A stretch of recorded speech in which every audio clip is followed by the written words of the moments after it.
C'est c'est en enregistrement. Alors, tu peux. Alors, merci tout le monde. Là, j'ai deux écrans. Habituellement, j'en ai trois. Je suis capable de mieux gérer ça, mais on va faire avec. Ça se peut que, puis en même temps, l'écran du Teams me permet de voir les questions et réponses. On va en parler tout à l'heure, mais je vais essayer autant que possible de suivre si vous avez des commentaires ou des questions. Sinon, on va vous les poser à la fin. On se donne un petit 45 minutes. Il est déjà 12, donc on va se donner 43 minutes pour terminer, pour permettre aux gens de prendre une petite pause puis de reprendre leurs activités professionnelles habituelles. Donc, merci d'être là. Il y a quand même plusieurs personnes qui sont là aujourd'hui. Il y en a qui vont sûrement voir l'enregistrement qu'on va transmettre aux personnes par la suite. Je me présente, Patrick Vallerand, donc ingénieur de formation. Je suis MBA, comme vous voyez dans la présentation. PMP, donc j'ai fait une grande partie de ma vie à titre de gestionnaire de projet, à titre de planificateur, contrôleur de coûts, gestionnaire de projet proprement dit, représentant des propriétaires dans les différents projets. Et j'ai fondé Stratégia en 2006 et je suis président depuis 2014. Et la firme se pose, la firme, sa spécialité essentiellement, c'est la planification et c'est l'accompagnement dans la planification et la réalisation des projets pour les donneurs d'ouvrages. On travaille en amont des projets, donc tout ce qui est planification stratégique des projets, dossiers d'opportunités, analyse de toutes sortes, analyse de risques des projets. On accompagne aussi les clients tout au long des projets dans la réalisation, soit à titre de gestionnaire ou conseiller dans les coûts. Et on fait aussi de l'expertise sur réclamation. Et donc, on envoie passer des dossiers d'expertise, des dossiers litigieux, si on peut dire.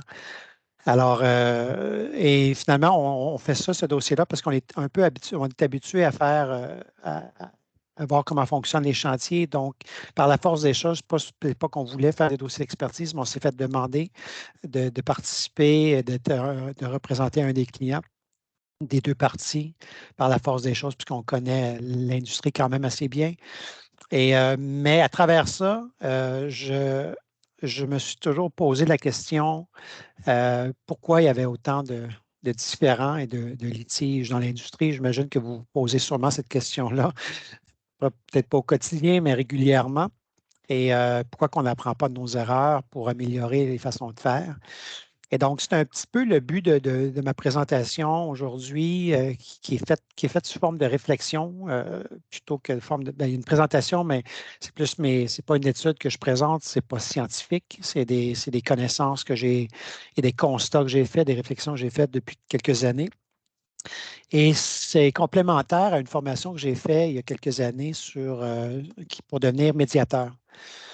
Et donc, je voyais bien que c'était important pour les gestionnaires de projet, les gens qui sont impliqués dans le projet, de bien communiquer, trouver des façons de régler les litiges, non, je dis litiges, mais allons-y avec les différents, de comment gérer les différents pour que le projet avance bien malgré tout, parce que souvent, il peut y avoir quand même des points de vue assez différents, mais de comment faire pour que ce soit plus fluide et qu'on arrive à nos fins, donc de,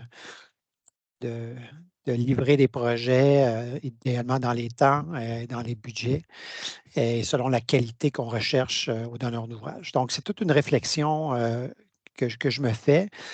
Donc, je suis quand même bien placé, je crois, pour parler des différents. Et puis là, vous voyez que c'est marqué différent avec un D parce que le terme, c'est pas les. Il peut y avoir des différences d'opinion. Il peut y avoir des différences d'opinion, mais au fur et à mesure que les projets se déroulent, il peut y avoir évidemment des différents. Et à titre de gestionnaire de projet chez Stratégia, notre équipe, on est quand même au centre de l'activité, au centre des discussions sur tous les sujets avec les entrepreneurs, les propriétaires et les professionnels.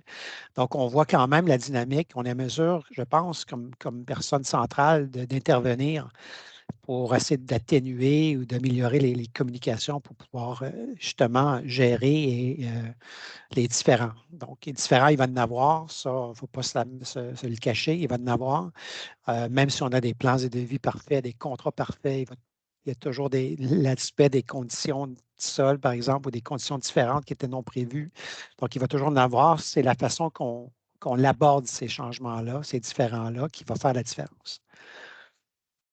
Donc, et puis je me posais toujours aussi la différence quand j'étais sur des projets. À chaque fois que je fais un dossier d'expertise, je me dis, mais voyons, est-ce que le litige aurait pu être vraiment évité? Puis là, c'est la question que je me pose. Quand je regarde le déroulement du projet, c'est-à-dire les documents d'appel d'offres étaient lancés, il y avait un entrepreneur, tout le monde était très, très au courant du projet, avait hâte de démarrer le projet, mais est-ce qu'il y a eu des différends en cours de route qui se sont transformés en litiges?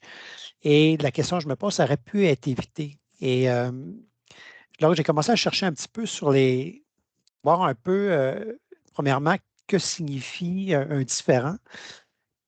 Donc, d'ailleurs, c'est ça. Donc, notez que moi, je fais la distinction entre litige et différend et même conflit. Ce sont tous des mots qu'on utilise régulièrement quand on parle de litige. Dans le petit Robert ou dans le Robert, le litige se définit comme une contestation donnant matière à procès. Donc, pour moi, litige, c'est qu'on est rendu beaucoup plus loin dans le processus. On est sans parler de conflit, là, mais il y a un litige entre les parties qui est non réglé. Et souvent, c'est à la fin du processus de construction, à la fin du projet. Le Larousse, lui, définit conflit comme violente opposition de sentiments, d'opinions et d'intérêts, qui vient du mot confligère, qui signifie lutter. Donc, je n'utilise pas le mot conflit. D'ailleurs, on l'utilise beaucoup quand on fait de la recherche de littérature, des modes alternatifs de règlement des conflits. J'aime pas l'utiliser parce que d'abord, ce n'est peut-être pas à ce point-là violent, mais on peut parler de litige, oui, des différences d'opinion. Et moi, pour ma présentation, je parle plutôt de différent parce que je trouve que la différence, c'est plutôt le bon terme à utiliser pour définir peut-être la racine du litige. Donc, il y a des petits différends qui, en cours de route, peuvent dégénérer et s'accumulent pour devenir éventuellement des éléments qui deviennent litigieux, des différences d'opinion qui sont litigieux. Mais au moment où ils sont encore des différents, je pense qu'on peut les adresser correctement si on est capable de les identifier rapidement et de les adresser pour régler le problème. Et le mot qu'on utilise si on fait une recherche qui compare à différent, c'est un désaccord, résultant d'une différence d'opinion entre les personnes. Donc, je pense que c'est exactement ce que je veux dire. Il va y en avoir des différends, il va y avoir des différences d'opinion. La question, c'est de savoir mais comment on gère ces différends-là. Donc, comme j'ai dit le but aujourd'hui, c'est vraiment d'offrir des pistes de réflexion pour savoir comment gérer les différends avant qu'ils se dégénèrent en litige. Et une autre question que je voulais vous aborder quand je fais des problèmes de litige, que je regarde, je tente de voir aussi à quel moment dans un projet, il y a un point de rupture qui empêche les parties de poursuivre ce qu'appelle le dialogue constructif. On va parler de dialogue tout à l'heure. Donc, à quel moment il y a une rupture de, de dialogue qui permet de régler les problèmes? Donc, au tout début, ça semble être parce que juste m'assurer que tous les micros sont fermés. Arnaud, je vais te laisser gérer ça. Ouais, c'est bon, je l'ai coupé. Euh, donc, c'est ça. Donc, voici la présentation. Donc, moi, je vais souffler mes 30 bougies à titre de professionnel dans le domaine de la construction bientôt, en 2024. Donc, ça fait depuis 1994 que je suis dans le domaine à titre de professionnel. J'ai vu toutes sortes de situations et c'est pour ça que ça me fait plaisir aujourd'hui d'en discuter avec vous ou du moins de partager mes réflexions. Donc, allons-y. Prévention, dialogue et mesures alternatives. Mais premièrement, pour gérer des différends, si vous connaissez les théories de la planification, pas la planification, mais de la gestion, on parle souvent du PODC, donc planification, organisation, PODC, donc voyons, le D, C, c'est contrôle, diriger. Donc, planifier, organiser, diriger et contrôler. Donc, la prévention, c'est de bien planifier les choses. et à la fois bien planifier le projet d'une certaine façon pour éviter des litiges, éviter des différends, ou essayer de les minimiser du moins. Et évidemment, d'avoir, si c'est possible, d'avoir des processus internes de gestion des différends. Donc, ça, c'est la première chose. On est dans la prévention, de mettre des choses structurantes en place pour que les litiges, les différends soient le moins présents possible. Et s'ils se pointent le bout du nez, on peut les comparer à un risque, bien là, on va avoir des mécanismes en place pour pouvoir les adresser. Donc, ça, c'est la première chose, c'est la prévention. Et deuxièmement, c'est le dialogue. Dialogue et on pourrait parler de négociation, mais tantôt, je vais vous parler de dialogue. Pourquoi j'utilise le terme dialogue? Mais c'est de savoir dialoguer, donc savoir comprendre les besoins de l'autre, se mettre dans la peau de l'autre pour comprendre un peu le problème, la problématique qu'il vit, s'il y a un différent quelconque, et de pouvoir adapter son style de négociation. Donc, ça, c'est la deuxième partie. Ça, c'est des choses qu'on maîtrise quand même assez bien, de façon générale, qu'on peut améliorer. Après, il y a d'autres mesures alternatives qu'on peut présenter, qu'on peut intégrer dans le projet. Donc, premièrement, c'est de les connaître, ces mesures-là alternatives, et de recourir à ces approches-là qui ne sont pas des modes qu'on utilise très régulièrement dans le cadre des projets. Donc, en gros, ce sont la table des matières de la présentation. Donc, mettre en place des mesures préventives. Et donc, pour moi, mettre en tête des mesures préventives, c'est des bonnes pratiques de gestion de projet et des bonnes pratiques de gestion contractuelle. Et si je parle de projet, on pourrait en identifier, j'ai mis 16 puces, mais on pourrait identifier des dizaines. Donc, structure de gouvernance, c'est quelque chose que dans mon expérience, très important parce que la structure de gouvernance permet d'établir comment on va gérer les modifications à des projets. Ça peut se faire en amont lorsqu'on est en train de développer des plans et devis, d'avoir des comités ou des personnes avec des niveaux d'autorité pour prendre des décisions en conséquence, à savoir si on ajoute, on intègre ou non des modifications lorsqu'il y a des décisions à prendre là, par rapport à des dépassements de coûts. Il y a des décisions à prendre si on enlève des portions du projet qui peuvent être moins critiques que d'autres. Donc, ce sont toutes des grandes décisions. Ça appartient à l'organisation. Donc, il faut avoir une structure en place, les bonnes personnes. Et je dis toujours que les chargés de projet qui gèrent, qui sont responsables de la gestion de projet n'ont pas à être laissés seuls dans cette prise de décision-là. Il doit avoir un support de la direction, de pouvoir communiquer les problématiques qu'ils vivent, les décisions à prendre, et que ces décisions-là se prennent avant toute concertation. Identification des risques, mais là, on parle de différents. Donc, un différent, par la définition, est une forme de risque qui se manifeste. Alors, si on fait une bonne identification des risques, une bonne gestion des risques, on pourrait identifier certaines choses. Et la façon qu'on fait la gestion de risque, c'est très, très large. Ça va au-delà probablement que de la gestion contractuelle, mais on peut aller beaucoup plus pointu. On pourrait faire une analyse de risque. On peut faire une analyse de risque ou des mesures de mitigation, par exemple une analyse de constructibilité sur des plans de vie qui va permettre justement d'atténuer certains changements en cours de travaux ou problématiques qu'on pourrait avoir. Donc, c'est de l'identification de risque, mais c'est aussi l'identification de mesures de mitigation qui est en lien avec la réduction du potentiel des différends. Prévoir des échéanciers de réalisation et des budgets qui sont adaptés, donc adaptés à la complexité du projet, à la durée du projet, à la nature même du projet. Donc, il faut être réaliste. C'est un projet impossible de réaliser en moins de 12 mois, mais qu'on donne des contraintes de 8 mois, c'est sûr qu'on se met dans une situation où il va y avoir des problèmes, il va y avoir des différends. L'entrepreneur n'ayant aucune marge de manœuvre parce que contractuellement, il est lié à des délais des livraisons. On peut toujours dire, mais c'est son problème, il a soumissionné, mais dans la réalité, comme donneur d'ouvrage, on s'est mis dans une situation où il va avoir des problèmes, mais il va falloir les gérer. Budget adapté, je parle surtout là de le budget en tant que tel, au niveau même des contingences de construction. J'ai déjà vu des situations, les contingences construction était de 2 à 3 pour des projets qui sont assez complexes. Donc, on se met déjà dans une situation très difficile. Et quand on veut négocier ou discuter avec les interlocuteurs de l'entrepreneur, puis ses sous-traitants, puis ses fournisseurs, sur toutes sortes de situations, mais là, on n'a aucune marge de manœuvre. N'ayant pas de marge de manœuvre, mais ça crée des situations où on n'est pas en mesure de bien gérer les différends qui se pointent. Compréhension du contrat, si on demande à un avocat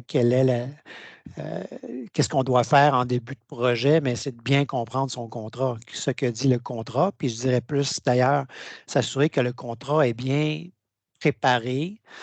Et ça, c'est un autre aspect qu'on peut regarder, mais au-delà de la compréhension, c'est peut-être même de regarder le contrat pour s'assurer qu'il y a une forme d'équilibre. On parle dans le domaine privé, c'est moins le cas, mais dans le domaine privé, on parle de contrats d'adhésion, ce sont des clauses qui sont imposées aux entrepreneurs. Et en tant que tel, c'est une situation de potentiel de différent. Ce n'est pas un contrat qui est équilibré et donc c'est biaisé vers une partie. Donc, il va y avoir des situations, tandis qu'un contrat équilibré comme un CCDC qui a été négocié par l'industrie avec des représentants des firmes de génie conseil, d'architectes, donneurs d'ouvrages et les entrepreneurs, dans ces situations-là, on a des contrats qui sont beaucoup plus équilibrés et donc moins source de différends. Des contingences, des réserves pour risque, j'en ai parlé tout à l'heure. Et tout le processus de prise de décision, surtout par rapport aux modifications, ça va avec la gouvernance aussi, mais de s'assurer qu'on gère bien tout ce processus-là, que ce soit à partir des QRI dans le chantier, les changements, et même à savoir est-ce qu'on les fait oui ou non. Parce que la décision peut être de ne pas faire un tel changement et qu'on assume qu'on le fait dans le cadre d'un autre contrat ou d'un autre projet ou simplement qu'on assume le fait qu'on ne le fait pas, parce que des fois, c'est des changements même du propriétaire. Donc, ça peut être des changements qu'on ne fait pas. Il y en a qu'on n'aura pas le choix de faire, mais ceux avec lesquels on a quand même un choix, ça peut être une décision de ne pas le faire. Et dans le cadre de la gestion des différends spécifiquement, là, j'ai élaboré quelques points qui méritent d'être regardés. Dans le PMBOK, pour ceux qui connaissent le PMBOK du PMI, il y a des volets, des champs de connaissances qu'on connaît, la gestion des coûts, la gestion des échéanciers, la gestion des risques. Mais il y a un volet qui est gestion des parties prenantes et il y en a un qui c'est sur la communication. Mais on ne voit pas dans ces bibles-là de la gestion les aspects des différends. On parle souvent des différends plus loin dans le processus, donc comment régler les réclamations. Mais moi, je considère que dans la communication, il faut tenir compte qu'il va y avoir des différends. Et si on est en mesure de les adresser au fur et à mesure, on va être dans une situation beaucoup plus favorable tout au long du projet. Et l'autre élément, c'est que la situation ne va pas s'envenimer avec les parties du projet, l'entrepreneur. Donc, si l'entrepreneur, par exemple, voit que le donneur d'ouvrage est proactif à régler ça, bien, lui, ça y enlève beaucoup d'incertitude. Parce que ce que je vois souvent, c'est des projets, puis là, je parlais tantôt du point de pivot, où on bascule vers autre chose, c'est que je pense que l'entrepreneur, à un moment donné, s'il y a trop d'incertitudes vers quoi il s'en va, donc beaucoup de questions non répondues, beaucoup d'incertitudes par rapport à comment il va livrer, ses contrats ne sont pas attachés 100 parce qu'il n'y a pas de réponse à certaines questions.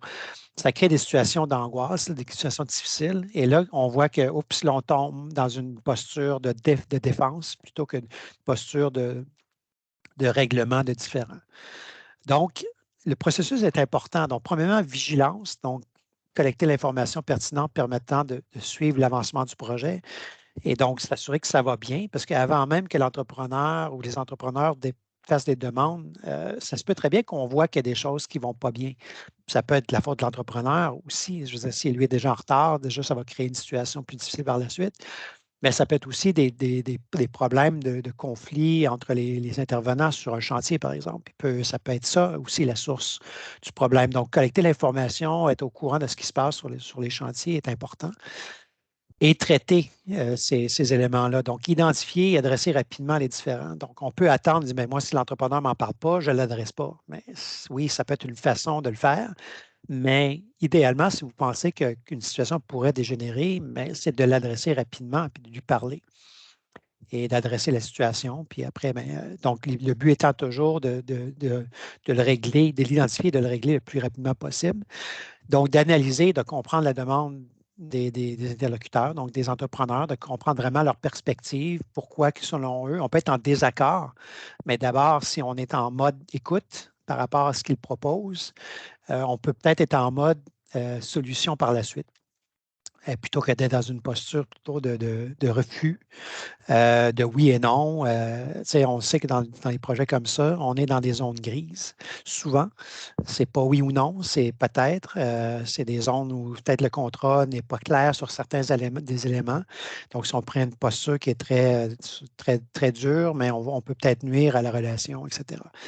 Donc, impact, l'autre élément qui est important de savoir dans les différends, c'est, mais si je ne règle pas ce différend, quelles pourraient être les conséquences? Il y en a qui sont plus importantes que d'autres, les conséquences, puis il y en a qui ne sont pas si importantes. Donc, on peut laisser aller certains éléments, les régler plus tard si ça ne nuit pas trop au projet, mais par exemple, une situation qui est un retard de quelques semaines, mais on sait que ça peut avoir une conséquence sur la date de fin, pas nécessairement, mais ça peut avoir une date sur la date de fin, et donc avoir la possibilité d'une réclamation sur retard.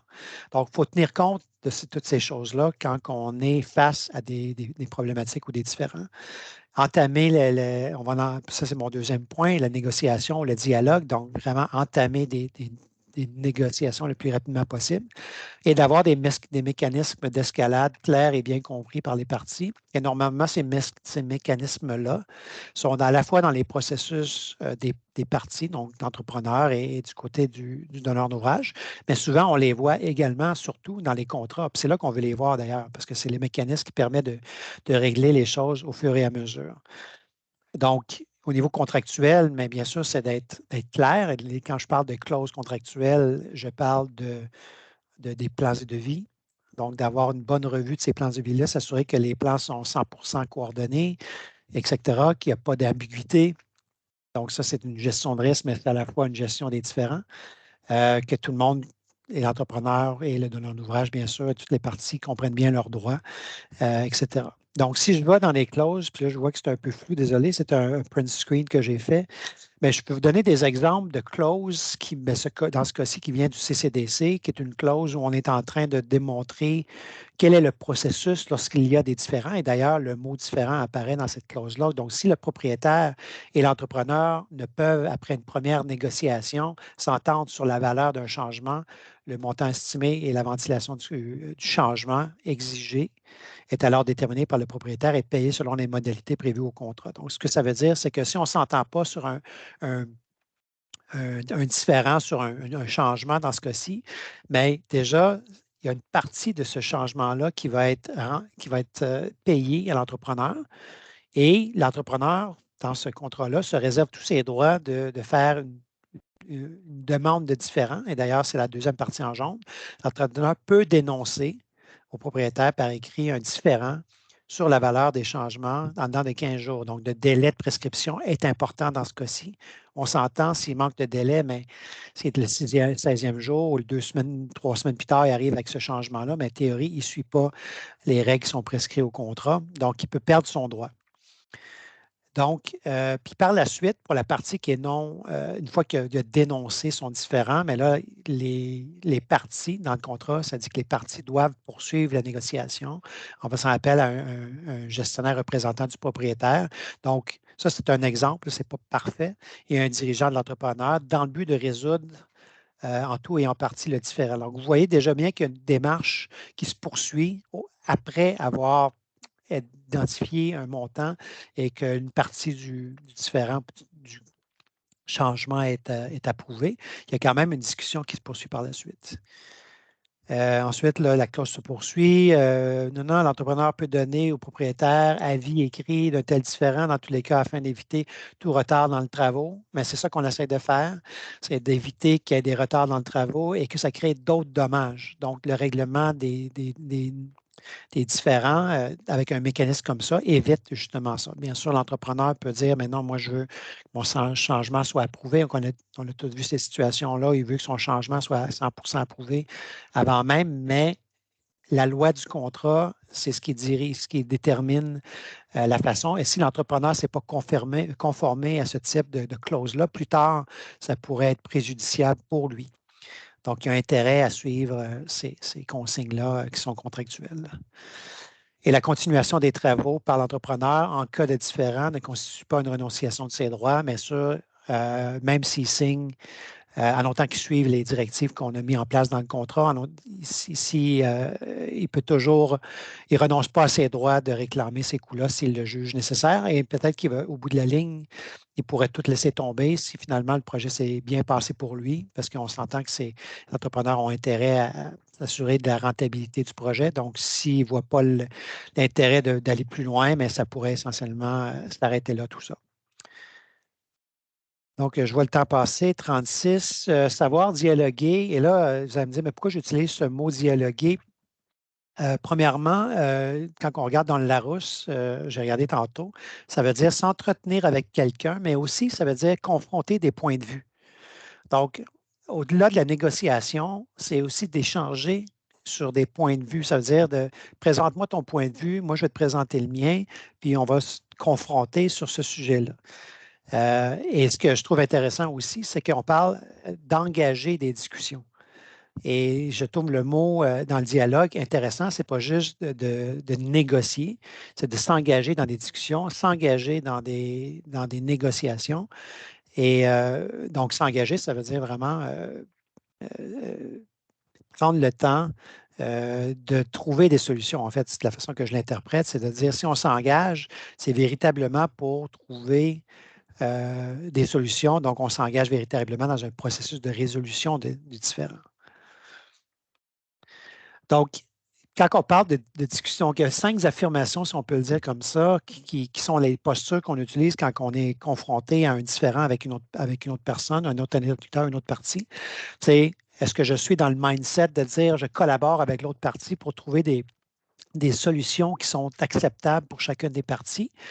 Est-ce que j'essaie de satisfaire les objectifs de l'autre partie? Est-ce que j'ai recours à mon autorité pour faire accepter une décision qui est en ma faveur? Donc, vous voyez bien la différence. Là, on n'est pas du tout dans le compromis, on est dans l'opposé. J'essaie de trouver le juste milieu entre mes objectifs et ceux de l'autre partie afin de résoudre les conflits.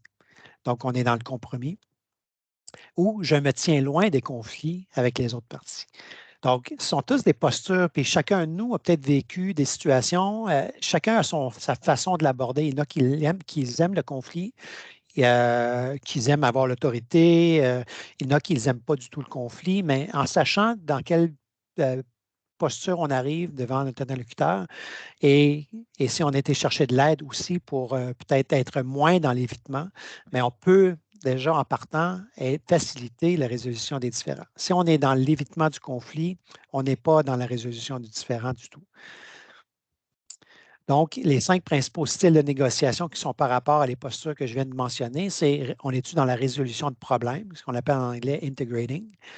On est-tu dans l'accommodement, je vais m'accommoder, je vais trouver, donc on n'est pas dans la résolution de problèmes, mais je vais faire un compromis. Pardon, le compromis, c'est le 4e. Est-ce que je suis dans l'affrontement, donc en anglais dominating, est-ce que je vais dominer l'autre partie qui est en face de moi? Est-ce que je vais être dans le compromis? On n'est pas dans ce cas-ci dans la résolution de problèmes à la source. On est vraiment, bien, OK, on va couper la poire en deux.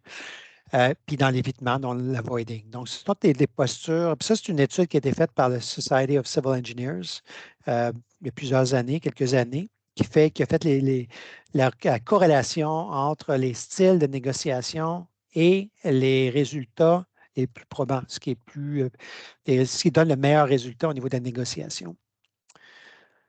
Et donc, si on va plus en détail, si je pars d'en bas, l'affrontement, on en a parlé tantôt. Donc, c'est vraiment de s'opposer activement aux volontés de la partie adverse. C'est dans l'opposition. On est difficilement dans le dialogue. C'est de tenter de dominer le jeu dans une relation gagnant-perdant, plutôt que de gagnant-gagnant et d'imposer par voie d'autorité la solution qu'on privilégie. Ça peut, à court terme, être une solution, mais à moins long terme, puis l'autre partie va céder dans ces cas-là. Là. Mais si c'est un dossier que vous avez avec eux qui va être à long terme, ce n'est pas une solution gagnante à moyen et long terme. L'évitement, c'est de minimiser la divergence, donc d'essayer d'éluder le problème, puis de dire OK, mais ce n'est pas mon problème. Alors, finalement, on voit les choses de la même façon, alors que ce n'est pas ça le but. L'idée, c'est que si vous avez un différent, vous voyez les choses de façon différente. Il faut juste trouver la façon de l'aborder avec l'autre partie et de trouver des solutions. Je vais monter en haut directement. L'accommodement, c'est pas l'évitement ni l'affrontement nécessairement, mais c'est d'accommoder, donc céder à l'autre partie, qui à court terme pour l'autre partie, contrairement à l'affrontement, peut être bénéfique, mais qui à moyen et long terme non plus n'est pas une façon de construire une relation qui est très, très solide avec elle. Donc, ce n'est pas une solution à long terme qui est viable. Le compromis, la résolution des deux problèmes, c'est les deux modes qui sont les plus qui ont plus de résultats. Compromis, bien sûr, on doit veiller à ce que chacun obtienne partiellement satisfaction. On est dans le mode, disons, de la médiation. La médiation, quand on est rendu là, on est à faire des compromis jusqu'à un certain point. Chercher des solutions acceptables plutôt qu'optimales. Donc, qu'est-ce que tu es prêt à accepter? Qu'est-ce que moi, je suis prêt à accepter? Faisant en sorte qu'aucune des parties ne perd ni est entièrement satisfaite. On est dans OK, on a résolu le problème, mais je ne suis pas à 100% satisfait de la situation. Tandis que quand on tombe dans la résolution de problème, c'est de chercher c'est de chercher la satisfaction mutuelle, de s'attaquant de front aux causes du problème. Donc, c'est-à-dire, oui, un conflit, mais ou un différend, mais d'où vient ce différend-là? Essayer d'adresser ça à la source. Parce que si on l'adresse à la source, ça se peut que d'autres différends qui se seraient produits, ça soit réglé de facto. Alors, on essaie d'adresser ça en amont par des résolutions de problèmes qui vont au-delà du différend lui-même. Donc, les trois résultats positifs d'une négociation qui est réussie, vous le savez, là, le différend, bien sûr, est résolu. Ça, c'est à la base, que ce soit compromis ou quand on fait des concessions, il est résolu. Mais ce qui vient dans les autres modes qui est plus intéressant, c'est vraiment la relation entre les parties. Excusez-moi, il y a un petit S qui manque. Entre les parties qui est maintenue parce qu'on est en cours de réalisation des travaux. Donc, il faut maintenir cette relation-là quand même. Et on peut considérer que le conflit, de façon globale, il est réduit. Donc, si je considère que j'ai des différends et j'en ai 20 ou 40 différents, mais je suis capable de le réduire de moitié, de façon globale, le conflit, si on considère que le conflit, c'est la somme des différents, mais là, on voit que le conflit est réduit, et donc ça permet d'avoir des relations plus saines et constructives par la suite. Approche alternative, résolution des différends. Là, j'ai marqué le MARC, qui est la méthode alternative de résolution de conflits. Donc, tantôt, je parlais de conflit, mais je ne veux pas l'utiliser, le mot conflit. Je veux parler de différents dans le cadre de la présentation. Donc, on dit plutôt avoir recours à des méthodes, des approches alternatives. Et quand on parle de méthodes alternatives, souvent, vous l'avez vu, on parle de négociation. Mais oui, c'est là. Parce que ce qu'on essaie de démontrer, c'est qu'il y a entre la négociation et le procès, il y a d'autres modes possibles. Donc, ce n'est pas parce qu'on a échoué la négociation qu'on doit nécessairement aller au procès. Il y a la médiation, il y a le CRA qui sont des conférences de règlement à l'amiable, qui sont, une fois le dossier judiciarisé, mais quand même qui permet aux parties de dialoguer, de discuter devant le juge, et il y a l'arbitrage. Et vous voyez que selon les grilles, donc plus on est à la gauche, plus qu'on a un contrôle. C'est-à-dire quand on est en train de négocier, on a un contrôle sur la situation. Plus qu'on est à droite vers le procès, moins qu'on a de contrôle. Ça veut dire qu'on met dans les mains d'une personne, le juge, le tribunal, la décision qu'il va prendre. Donc, ça va-tu être en notre faveur ou en notre défaveur? On ne sait pas. On perd le contrôle. Tandis qu'en négociation, on a toujours un certain contrôle. Et plus qu'on avance, médiation, arbitrage, moins qu'on a de contrôle, mais aussi l'axe du bas, c'est le temps de résolution des différends. Donc, en négociation, normalement, devrait être plus rapide, tandis que quand on va sur un procès, on parle de plusieurs années. Et l'autre élément qui est encore plus important, c'est que l'impact du différend sur le déroulement du projet. Donc, si on a plusieurs différends, puis se sont prolongés, puis se sont réglés seulement au procès, on s'entend qu'il y a probablement eu des impacts collatéraux à ne pas régler ces différends-là. Donc, plus on les règle en amont, moins l'impact du différent sur le déroulement du projet se produit. Donc, les modes alternatifs, si on peut dire, c'est d'avoir, si la méthode de planification qu'on a parlé tantôt, d'avoir les bonnes contingences, etc., d'avoir des bons mécanismes de détection des différends, ne fonctionnent pas, entre guillemets, ou sont moins efficaces. Si on juge que les négociations ne fonctionnent pas ou on n'a pas les bons interlocuteurs pour négocier, on n'a pas les personnes qui ont les bonnes habiletés, mais on peut avoir recours à d'autres intervenants. Donc, un administrateur de contrat, par exemple, souvent, un administrateur de contrat, il est pour une des deux parties, mais il peut y avoir un administrateur de contrat où on peut le nommer différemment, un conseiller quelconque, dépendant, qui arrive avec une opinion qui n'est pas liée par le contrat, comme les parties le sont, qui lui arrive de façon impartiale et porte une opinion. Qui peut aider les parties à mieux comprendre la situation et à trouver des solutions à résoudre les différends. Le conseil d'examen des différends s'appelle un board en anglais. Donc, souvent, c'est 3 personnes qui sont là dès le début, qui ici, quand il y a des différends, mais une des parties peut présenter ça au board. Et c'est le board qui décide, le conseil d'examen des différends qui décide, qui tranche finalement sur des différends. Dernièrement, aussi au Québec, qui est ce qu'on appelle un intervenant expert, qui est selon, il y a une nouvelle loi qui a été présentée qui nomme certains intervenants experts, qui permet à certains intervenants experts d'agir. Il ne faut pas le dire fort parce que j'en suis un. On est 30 au Québec d'avoir été choisi comme intervenant expert, qui agit comme arbitre. Finalement, on va leur proposer, on va leur donner, les parties vont leur proposer leurs arguments, ils vont leur présenter leur dossier et la personne, plutôt que ce soit le juge plus tard qui le fait, c'est que la personne en temps réel va trancher sur une situation ou une autre. Donc, ce sont ce qu'on appelle les intervenants experts. Puis le contrat d'alliance lui-même, c'est vraiment structurellement autre chose. Là. On n'est pas dans un mode traditionnel nécessairement. On s'en va vers ce mode-là. On parle beaucoup de Integrated Project Delivery. Ce sont des modes de réalisation qui sont en train d'être explorés dans l'industrie de la construction en Amérique du Nord, où on partage le risque. Il y a beaucoup plus de collaboration qui se fait par rapport aux différentes responsabilités de chacun sur les projets. Donc, une répartition des risques et une répartition des bénéfices. Donc, on est vraiment dans des contrats d'alliance qui est vraiment innovateur. Là. On n'a pas encore trouvé la formule magique par rapport à ça, mais il faut quand même constater qu'il y a des donneurs d'ouvrages qui s'en vont vers ce type de contrat possible qui, à la base, structurellement parlant, devrait éviter, parce que dans le contrat d'alliance, il y a des mécanismes de résolution des différends qui sont intégrés. Donc, il va en avoir, on le sait, mais c'est beaucoup plus élaboré, mais comment on résout ça? Et en plus de ça, il y a une répartition des rôles et responsabilités qui est beaucoup plus partagée équitablement entre les parties. Donc voilà, là, je vois qu'il est 12h49, fait que ça ne va pas si mal. Conclusion, puis là, je n'ai pas vu les questions, désolé, je suis concentré sur ma présentation, je vais le voir dans quelques minutes.